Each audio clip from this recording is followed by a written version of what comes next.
In the July 11, 2016 issue of Time magazine, there was an article on 240 reasons to celebrate America right now. 240 reasons. You know what number 77 was? Anybody remember?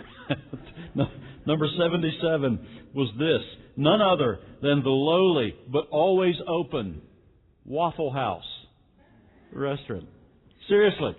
Here's what the author of that article, Ben Goldberger, said. It's so dependable that FEMA has a so-called Waffle House index for disasters. If the Waffle House locations are closed, you know things are really bad. He goes on to say in this article, those who sing the praises of Waffle House do not do so because of the food necessarily, but according to one customer, and he quotes, "There's no ego, no pretension, it's welcoming to all." Another quote from Daniel Hum, the proprietor of a high-end New York City restaurant called 11 Madison Park, reported when he visited on a trip one time a Waffle House, this is what he said: "It was a reminder of how important hospitality is. We just felt so taken care of." And that is what should be said about the church. It is a place where you feel taken care of, where we are hospitable and open and welcoming to all to receive the Word of God and hear the gospel. And it is a place where you're well taken care of. That is exactly what Paul communicates to Timothy in 1 Timothy chapter 5. We are moving our way through the book of 1 Timothy, and we come today to chapter 5. And I want you to imagine young and timid Timothy facing the daunting challenge of the church in Ephesus. And it was a daunting challenge for such a young pastor. We've already picked up these clues from the book as to what it was like in the church in Ephesus. Older men are looking down on the youth and inexperience of Timothy. False teachers have strong influence in the church. There are some women who are usurping roles not designed by God for women in the church. There are relational, doctrinal, ministry issues confusing, swirling all around Timothy. And he needs this letter from his mentor, Paul. It is like a lifeline to him as he devours this letter of instruction and encouragement and help from Paul. We've already seen that in chapters 1 through 4, Paul gives Timothy instruction on doctrine, chapter 1, on worship, chapter 2, on qualifications for leaders in the church, chapter 3, and on some dangers, warning signs of dangers that he will likely face in his ministry, chapter 4. So we come to chapter 5, and now Paul focuses on internal relationships and responsibilities of the church. And Timothy has. He's going to say, okay, now Timothy, I want you to take a look at what the church is supposed to be. He's going to tell him this is how the church should be the church. Now, what we'll see in chapter 5 of 1 Timothy is not all that the church should be. This is not an exhaustive purpose description and vision casting for the church as a whole. In fact, you'll not find anything much here about worship, but he's already dealt with that in chapter 2. You'll not really find anything in chapter 5 about outreach, but he's already dealt with that in chapter 2 when he described prayer in terms of the mission of the church. Now he is more focused on the internal relationships and responsibilities. He's focused more on how we are to relate to one another in the church. That's his focus in chapter 5. And as he deals with that, how we are to relate to one another, responsibilities we have for one another in the context of the church, he touches on 4 issues that are still very much needed today. We're going to look at 2 of them today and 2 of them in a couple of weeks. The first responsibility that he gives to the church and to Timothy as he leads the church is respect fellow believers as family. Respect fellow believers as family. Notice verse 1. He says, "Do not rebuke an older man harshly, but exhort him as if he were your father. Treat younger men as brothers, older women as mothers, and younger women as sisters with absolute purity." Now, the first thing that jumps out at you when you read those verses is the church as family. He uses family terms to describe the church. So the church is a family. You know, there are lots of metaphors, lots of word pictures of the church in the New Testament. The church is called a holy nation. It is called a kingdom. It is called a priesthood. The church is likened to branches on a vine. The church is called a bride, a temple, a body, an assembly, and a flock. Each of those word pictures of the church communicates some very pointed and unique aspects of church life and relationship. But here, Paul avoids all of those and uses a different metaphor, and that is the church as a family, which indicates some very wonderful truths about what the church is and what it should be. This term, the family, communicates the care and the openness and the love that ought to exist between people in a church. We are to treat one another as fathers, mothers, brothers, and sisters. We're to relate to each other in the best sense that families relate to each other. So the church as a family is a very beautiful concept of how the church ought to work. So I want you to see the respect due to family that Paul commands in these two verses. As you relate to one another as family, the key concept here is respect. The respect that is due to fellow family members.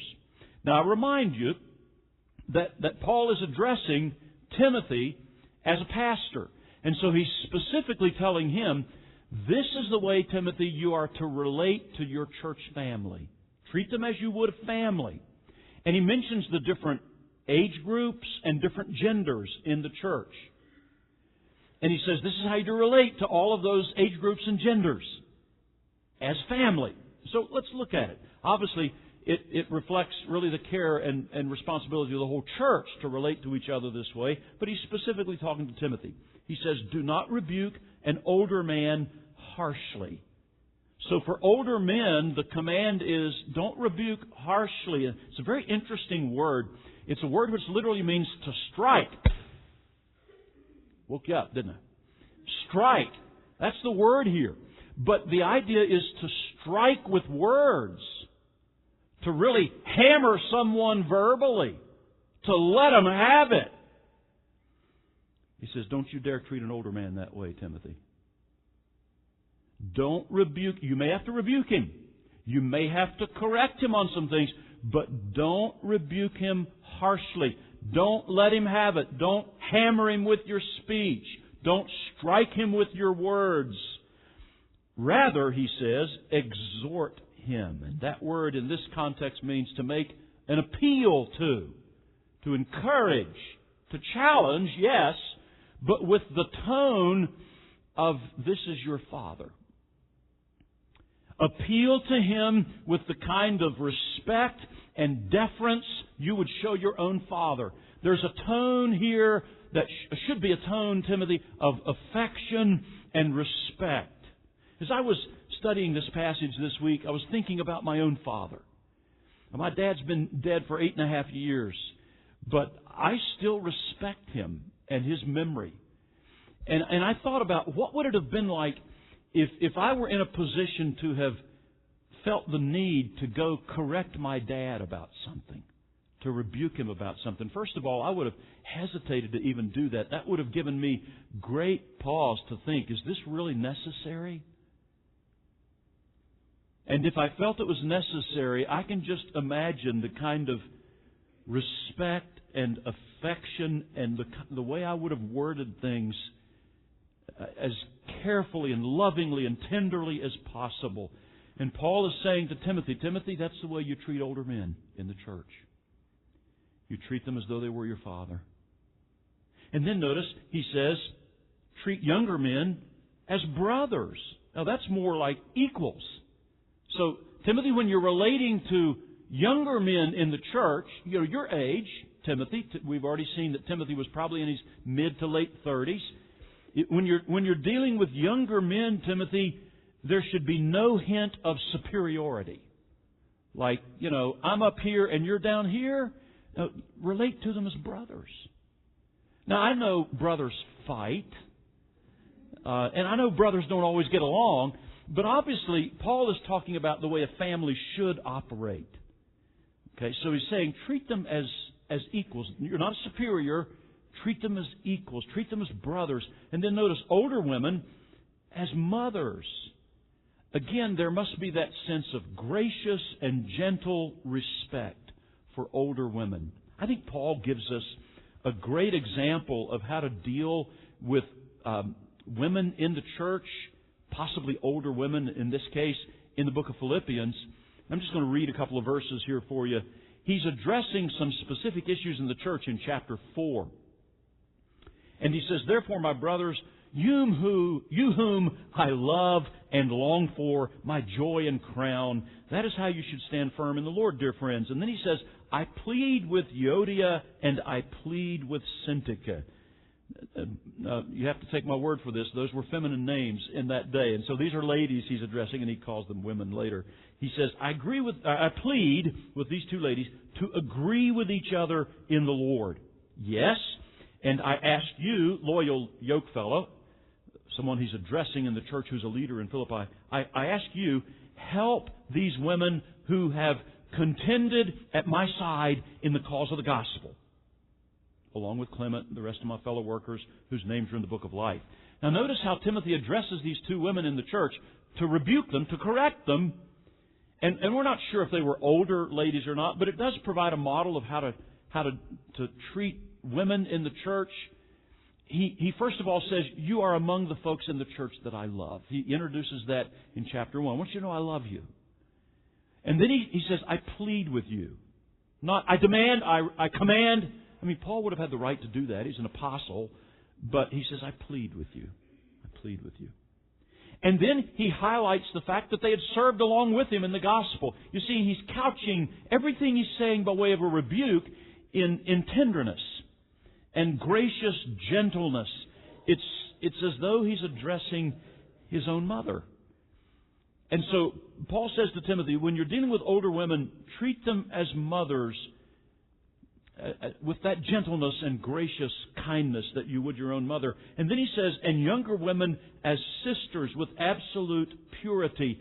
In other words, younger women, your age and younger, Timothy, in the church, mid-30s and under basically is what he's talking about with Timothy. He's saying, you should treat younger women with the same chaste and protective care that you would your own sister. Treat them as you would your own sister. Now here's a warning. Timothy, don't allow pastoral warmth to become inappropriate. And every pastor needs that warning. Don't allow pastoral warmth, the fact that you care for your flock, to spill over into inappropriate words or behavior or attention to younger women.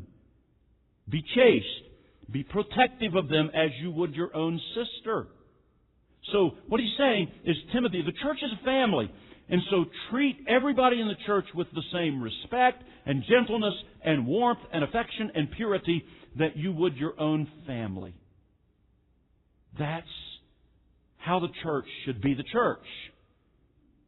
Treat one another with respect. Respect fellow believers as family. That's the first responsibility that Paul enjoins upon the church and Timothy as the pastor of the church. And then he says there's a second one, and he's going to spend a good bit of time on this one because this was a very thorny issue in the early church. And it's this. Timothy, here's the second responsibility the church should have. Care for the needy. Care for the needy. And he narrows that term needy with a very clear focus down to one category of those who, in that day, in that culture, suffered some of the greatest need, and that was the care for widows. Notice in verse 3, he says, give proper recognition to those widows who are really in need. Now, he's going to say a whole lot about widows in the next 14 verses. And I want to address specifically what he says about widows because it's important for the church to understand this today. But then we'll also see that this becomes a model, an example for how the church ought to do benevolence in our culture. It becomes an example with some very clear teachings for us on that issue. But let's take the care for widows first. He has addressed that issue in verse 3, and he's talking about widows who are really in need. Now, widows had a particular need in that day and time because basically in that culture, Old Testament and New Testament, first century culture, the men did the work basically outside the home, and women kept the household. And so women did not typically work jobs out in the marketplace. There were some rare exceptions, like the lady in Acts 16 that Paul met in Philippi, or in Philippi, who ran a thriving business. But there are not many of those. That's the exception in the world that Paul lived in. And so a widow typically had a rough way to go to take care of her own needs. Now, there's a lot of background to what Paul says here, and we really need to back up a little bit and understand a little bit of that background to catch the importance of why Paul would spend 14 verses on how to care for widows. First of all, you go back to the Old Testament, and God places a high value on the care for widows. God Himself identifies Himself as the father of the fatherless and the protector or defender of widows. That is a statement made of God several times in the Old Testament. In the Old Testament law, it was in the Mosaic law that families were not supposed to harvest the corners of their fields or the sides of their fields to leave that grain for widows to harvest. For them to be able to come and be able to gain some harvest themselves so that they'd be able to take care of themselves. They don't have a husband to do the harvest for them. And so this provision is made for widows. Same thing was true of vineyards and other crops. And then in the prophets in the Old Testament, time and time again, you hear the prophets crying out against the judges and kings who are treating widows unjustly. And it's part of God's message of social justice for the nation of Israel. You take care of the widows.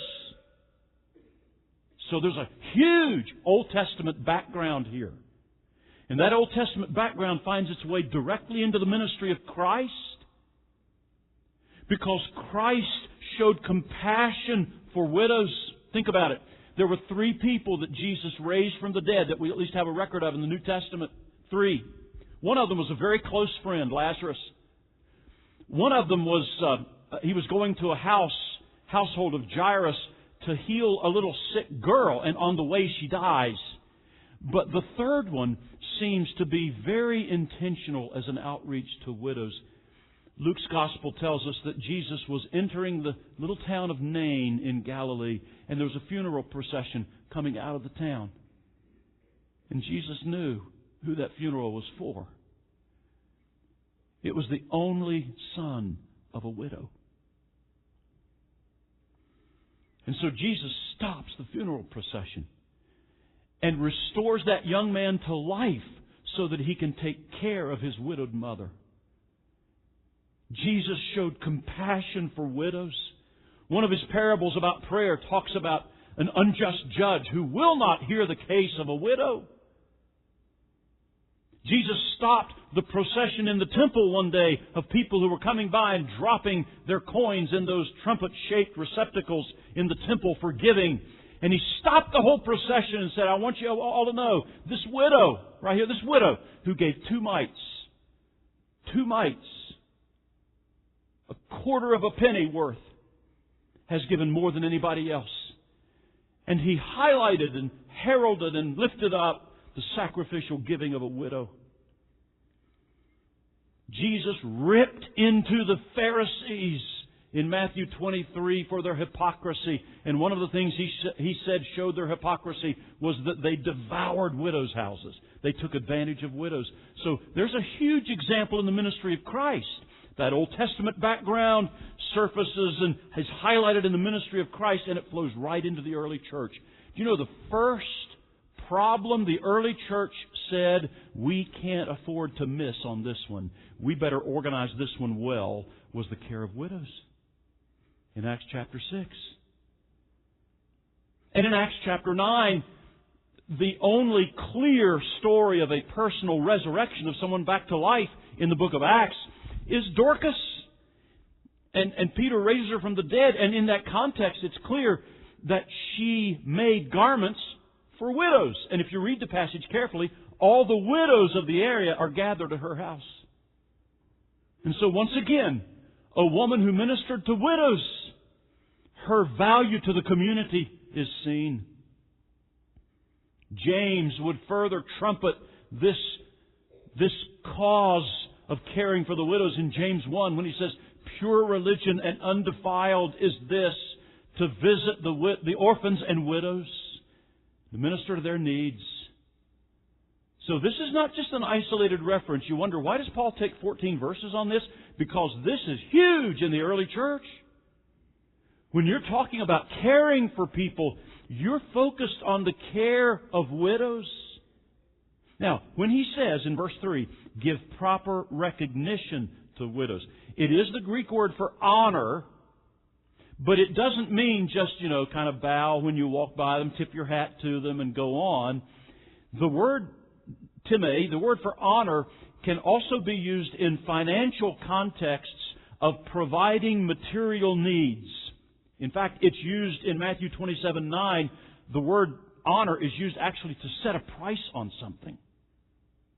And so it does carry that meaning sometimes of providing for the material needs, to take care of the financial needs of someone. So when he says honor or give recognition to, he's not just talking about a passing nod of recognition. He's talking about, you take care of these ladies. You take care of their needs. These widows who are really in need. You see, you have to understand, there were no pensions in that day. There was no life insurance in that day. And one of the ways that families can provide for widows is through life insurance today. But that was not possible in the first century. There was no government assistance for widows in that day. And so that's the reason why it is incumbent on the church to move in to meet this need. However, Paul is going to make it clear that could become overwhelming to the church, and that may be part of what was happening in Acts 6. And so Paul makes clear the qualifications for care. He's going to say, now wait a second, Timothy, I know what you're thinking. There are a lot of widows in Ephesus. Are we supposed to provide for every widow in Ephesus?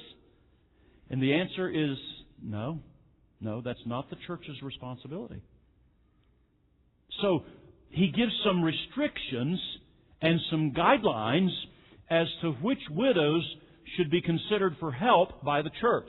Now, I know this may sound a little like it doesn't really apply that much to us. Listen, it does in more ways than just widows. It provides a pattern for how the church is to do benevolence. So let's see what he says about widows. What are the qualifications for the church to become involved in their care? Number one qualification is that they have no relatives to care for them. That's the first qualification. They have no relatives to care for them. You see, in verse 3, he has identified widows who are really in need. Now he's going to identify what he means by that, verse 4. But, contrast word here, contrast to widows who are really in need. So he's going to identify the ones that are really in need by this. He says, but if a widow has children or grandchildren, these should learn, first of all, to put their religion into practice by caring for their own family and so repaying their parents and grandparents, for this is pleasing to God.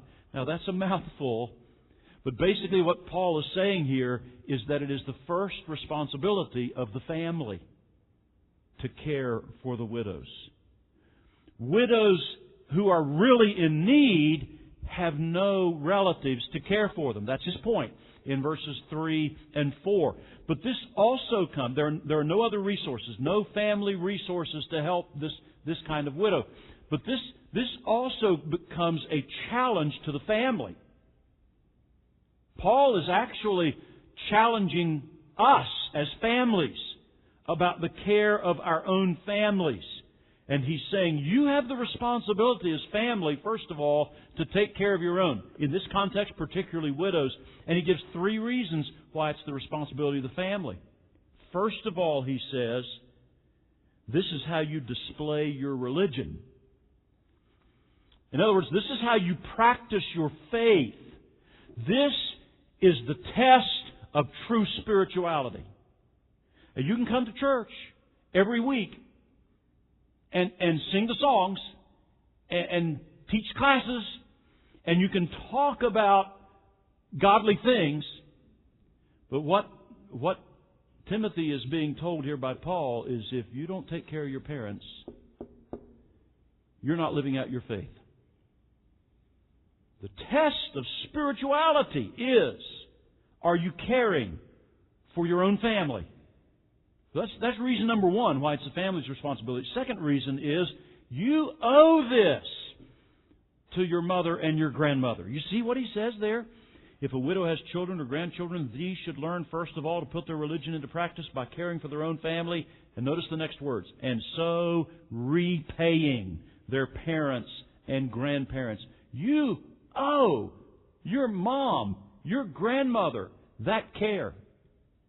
I mean, the woman who brought you into the world, who clothed you, changed your diapers, fed you, housed you, supported you, loved you, nurtured you, raised you, you owe her. As a child or a grandchild, there's an obligation there. A willing obligation, yes, a joyful, loving obligation, but nonetheless, you pay them back, in a sense, is what Paul is saying. You owe this to them. And the third reason why he says it's the family's responsibility, notice the end of the verse, this is pleasing to God.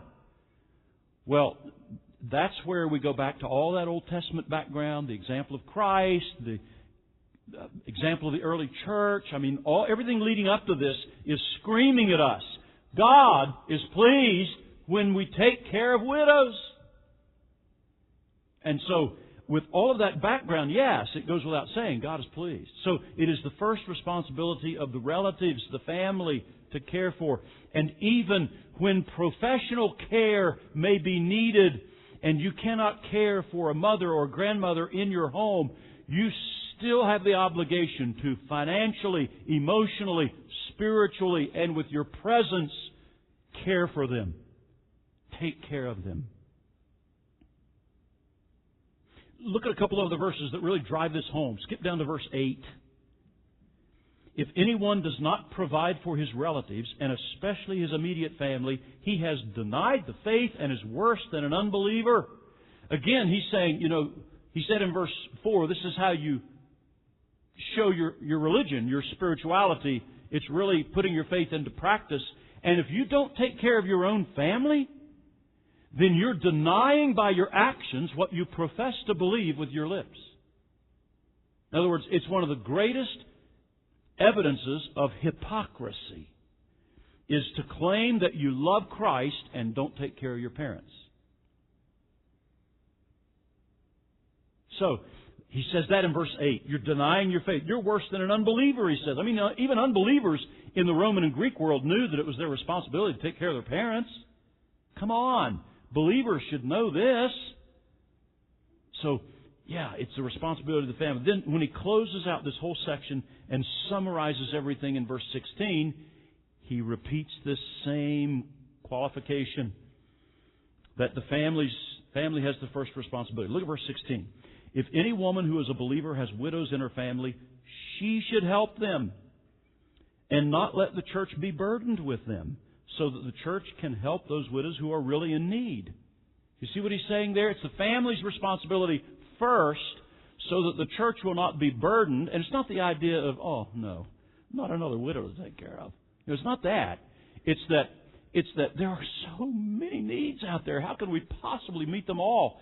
Well, the church can focus on the widows who don't have families to care for them. That relieves some of that burden, if you will. That's his point.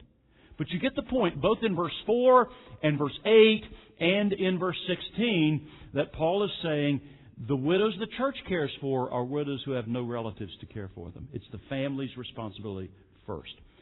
Second qualification for widows to be cared for by the church is a godly life. They must have lived a godly life. Look at verse 5. The widow who is really in need, again, that's the widows he mentioned in verse 3. He's going to further identify who he's talking about here. The widow who is really in need and left all alone puts her hope in God and continues night and day to pray and to ask God for help. But the widow who lives for pleasure is dead even while she lives.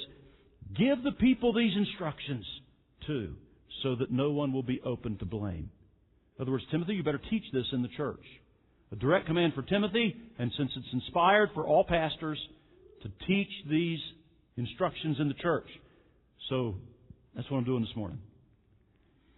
The second qualification for churches is that this widow must have lived a godly life. Her hope is in God, verse 5 says, which means she is a believer. The hope in God, remember he just used the word hope in the passage we looked at last week.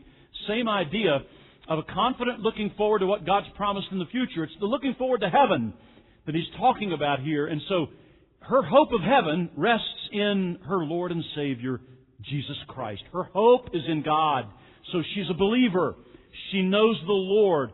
But not only that, you can tell that she really loves the Lord because she gives herself to prayer. She's committed to prayer night and day to pray and ask God for help. And she also is not living a sinful and immoral lifestyle. That's what verse 6 means. The widow who lives for pleasure is dead even while she lives.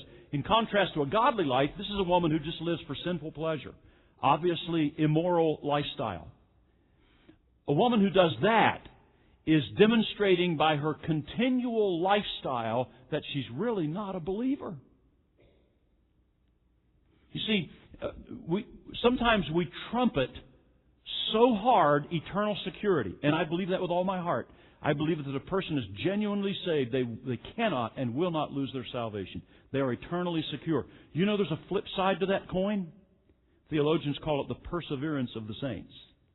And it basically is this, that if you are a true believer, there will be evidence in your life, there will be a demonstration in your lifestyle, at least to some extent, that you really know and love Jesus. And there are lots of ways that's shown.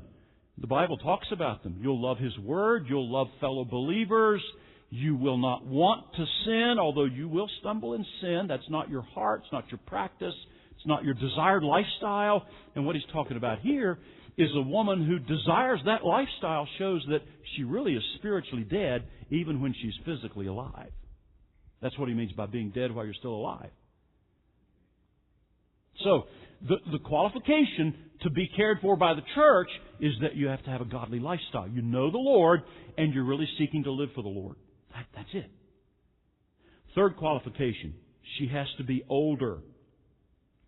Now, I'm going to walk in where angels fear to tread here.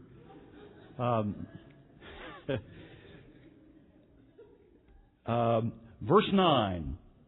No widow may be put on the list of widows unless she is over 60. Now, I don't want you to walk out today and say, the preacher said I'm old because I'm 61. I'm not saying that. I want to make sure I clarify this. Again, you have to understand the culture and context of what Paul's saying here. In the first century world, by the time you turned 60, you were considered to be entering the later years of your life. The lifespan was not near what it is today. And so typically, age 60 was the age at which you were considered not able to provide for yourself. Your family would take care of you at that point. That was a standard kind of age, like our retirement or Social Security age today is at a certain point. Well, that was considered the time then when, you can expect somebody else is going to be taking care of you by the time you're 60 because of the lifespan. So it is in that context I'm calling 60 older. Okay? His point is, these must be older women who are not really able to care for themselves. These are the ones that should be put on the list, he says. And that's an interesting thought. What is this list he's talking about? It's not a church membership list, obviously, or otherwise only widows could be church members. Some people believe it is a list of older widows who would become kind of an order, a church office of serving widows. That became a popular view in church history and really fed into the convent system of the Roman Catholic Church a little bit later. But I don't think that's what he's talking about here. The whole context, the whole passage is about the church caring for widows. And verse 10 is not telling a widow how she should serve in this special order. It's describing how she has served in the past and her lifestyle leading up to this point that she needs care. So I think he's just saying, Timothy, you're not necessarily required to take care of all widows, but certainly widows that are older, that are in their later years of life and are going to be dependent on somebody else for their care anyway. Then if they don't have any family, yes, those are the ones you need to focus on. Okay, he'll deal with younger widows in just a moment. But let me just say, older is one of the qualifications for being cared for by the church. And then the fourth qualification is she has to be devoted to her husband. You see it there in verse 9? Has been faithful to her husband. It's an interesting expression that is basically the flip, but the same kind of expression as the qualification for pastors and deacons, husband of one wife. Well, this is wife of one husband, with the idea being she has been faithfully devoted to her husband. Just like that qualification for pastors and deacons, faithfully devoted to their wives. This woman has to have demonstrated she was faithfully devoted to her husband. She was a good wife. And then the last qualification, the fifth one, is a good testimony of service. Verse 10. Here's a qualification for a widow to be put on this list, and is well known for her good deeds, such as bringing up children. Now, don't misunderstand that. It doesn't mean that she must necessarily have had children, and a widow who never had children can't be cared for. It doesn't mean that. Probably what's referenced in that, the bringing up of children, again, to understand what was happening in the first century in that culture, it was practice in the Roman Empire and actually was legal. If you did not want a child, all you had to do is put them out on the street. That was it. You just abandoned them. And the early church, we know this from early church writers and even Roman historians who tell us that the early church was known for rescuing those little children and taking them into their homes and adopting them and caring for their needs. And that's probably what's being referenced here. This is a woman who showed that she cared for these little orphaned kids, had a heart for children. But he goes on to describe other forms of good deeds, showing hospitality. She's willing to give of herself in her home, washing the feet of the saints. That's a servant's job when you come in off the dusty streets to say, take off your sandals, let me clean your feet before you sit down at my table. Just shows the spirit of servanthood. And then helping those in trouble, devoting herself to all kinds of good deeds. She's obviously a woman who has a good testimony of service. This is the kind of woman the church should be taken care of. So there are 5 restrictions and qualifications. Timothy is not saying, or Paul is not saying to Timothy, the church's responsibility is to care for everybody or every widow. There are some restrictions and qualifications that the church should focus on, and he's given them very clearly. Let me say this before we move on here quickly. I believe the best example we have in the Bible for the care of a widow is not the Old Testament examples, which are wonderful, and not even the example of the ministry of Christ, which is great, and not even the ministry of the early church, which is stellar. The best example we have of the care of a widow in the Bible is on the cross.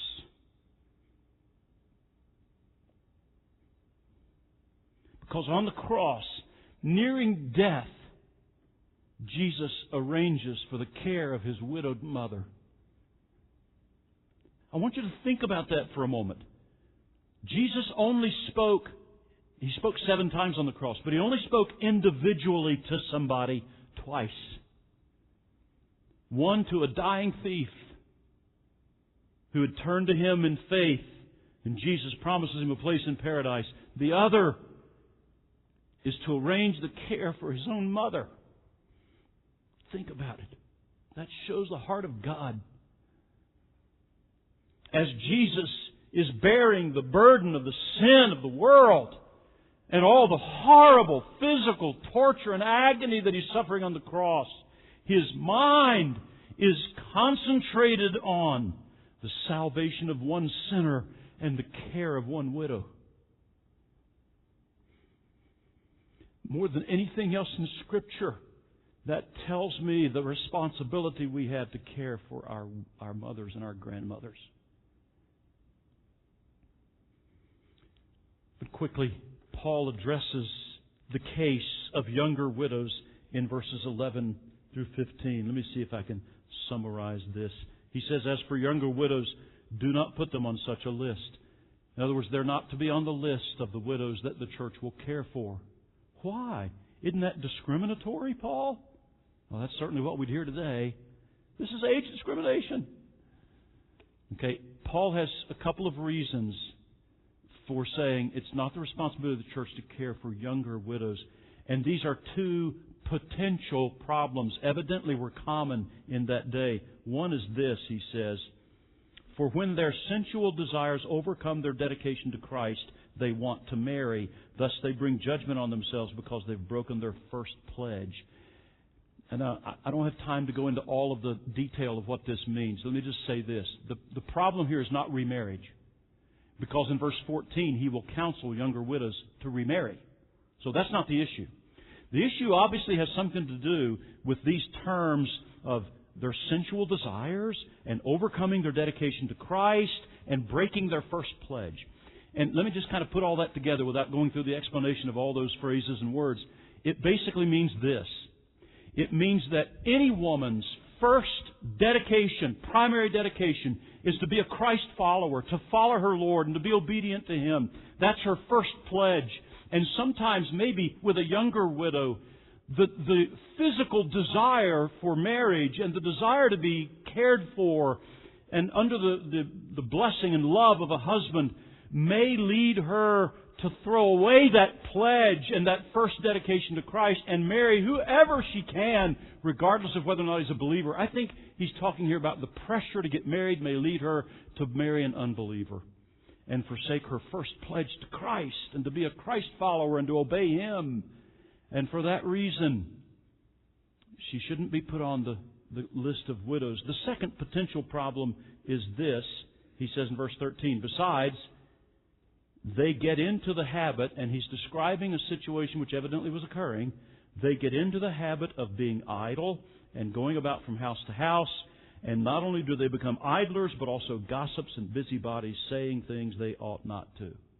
The temptation, because of time on your hands, no more family to care for,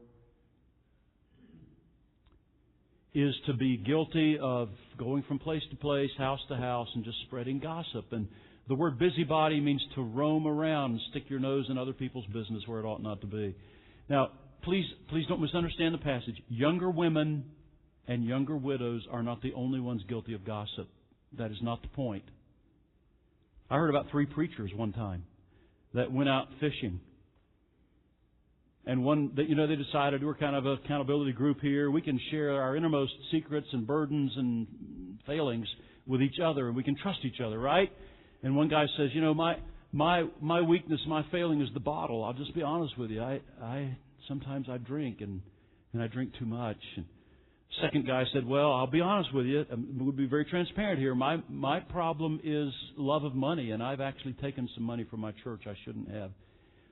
And the third pastor said, I want you to know my problem is gossip, and I can't wait to get back to town.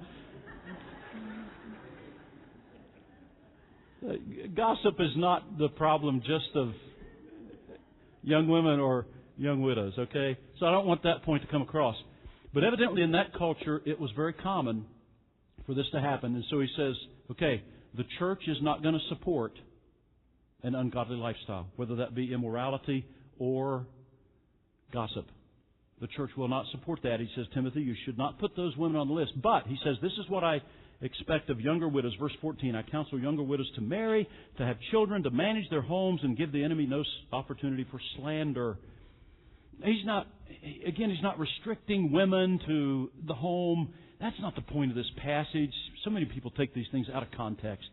Basically what he's saying is a younger widow still has the opportunity to marry. Now, be careful. She needs to marry in the Lord. That's very plain. That's very clear from what he said. But she still has the opportunity to marry, raise a family, and her needs will be cared for in that way. She will not need the church to care for her, because that's how her needs will be cared for, and it will give her a family to care for where she won't be idle and do all that other stuff that was evidently happening.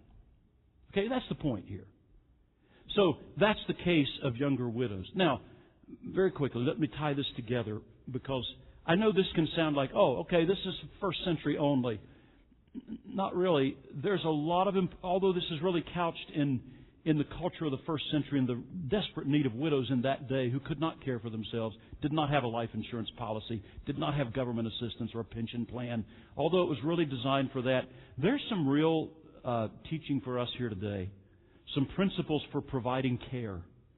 I think there's some general principles we can learn about how the church should practice benevolence, and not just in the case of widows, but by expansion of the principle even to other benevolent needs. What should be our guiding principles? I think we can draw some from this passage. Number one, the priority for care is believers. Now, we're not talking about outreach here, okay? Don't misunderstand me. There's plenty of outreach in chapter 2 in the mission of the church. But what we're talking about here is caring for the material, financial needs of people. The church obviously just can't do that for everybody. And so the focus, the priority for care is believers. Paul said the same thing in Galatians chapter 6. When he's talking about meeting the material needs of people, he says in Galatians chapter 6 and verse 10. Do we have that one on the screen? Galatians 6 and verse 10. It basically is saying, therefore, as we have opportunity, let us do good to all people, especially to those who belong to the family of believers. And in the context, doing good there is helping meet material needs.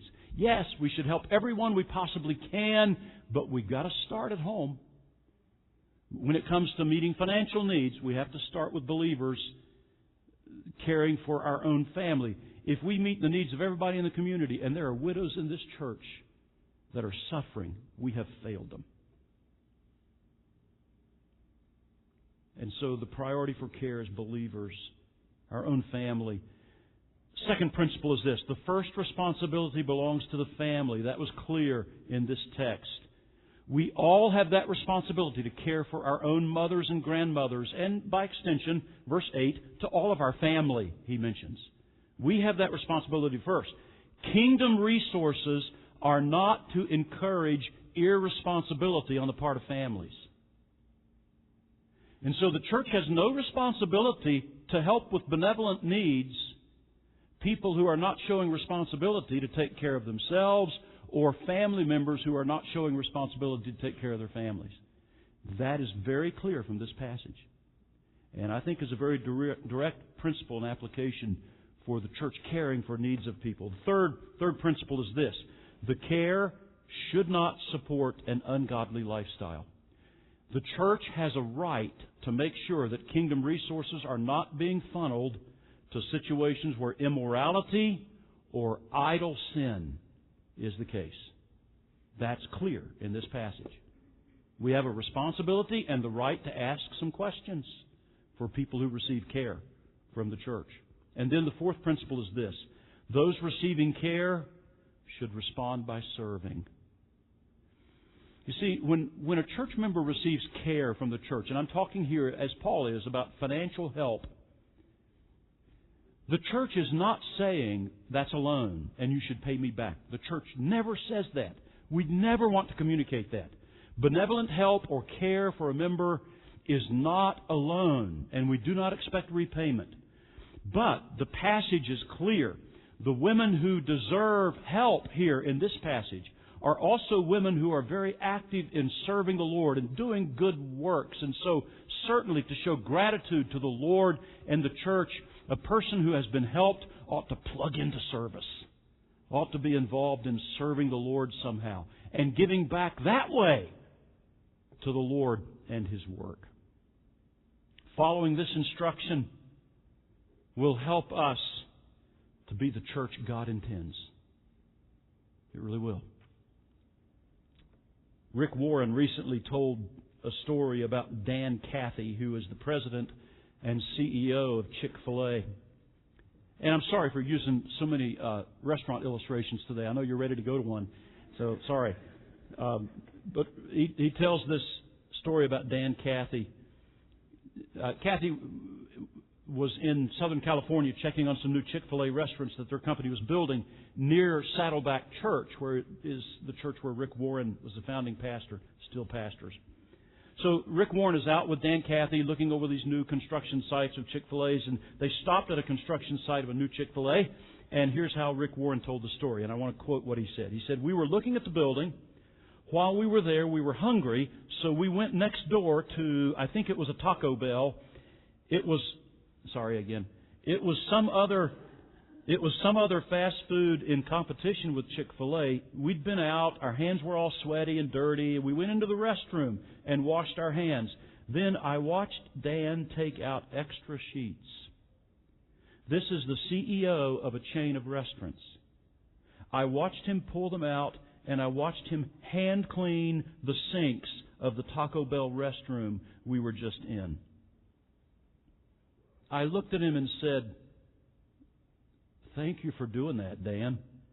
He said, 'Rick, we teach our staff to always leave any place they are at better than it was when they found it, whether it's our place or not.'" Now, nobody at Taco Bell is going to know that the CEO of Chick-fil-A just cleaned their restroom and didn't charge them anything for it. But that's not the point. The point was not so anybody would know. I'm sure Dan Cathy did not even want Rick Warren to tell the story. The point is this. That's the way the church ought to operate. Everywhere we go, everything we do, Princeton, Bluefield, Mercer County, West Virginia, the world ought to be a better place because we've been around, we've been there. And we are being the church. We're doing what the church ought to be doing. We're treating each other like family. What a testimony that is to a divided world. You know, we fret about the division in our country. You know what we can do about it? Be the church. Treat each other like family. Love each other like brothers and sisters and mothers and fathers and children. And the world will sit up and take notice, because that's not what's happening in our culture today. And then care for the needy, whether it's widows or others that have needs. Care for the needy. Be the church. Leave this place a better place when we walk away. Let's pray. Father, thank you for the clear teaching of your word, Paul's instruction to Timothy. Help us to be the church, to have the kind of relationships and fulfill the kind of responsibilities that show we truly are following you, that we're family and we treat each other like family, and that we care for those who have needs in our midst. Help us to be the church. In Jesus' name we pray. Amen.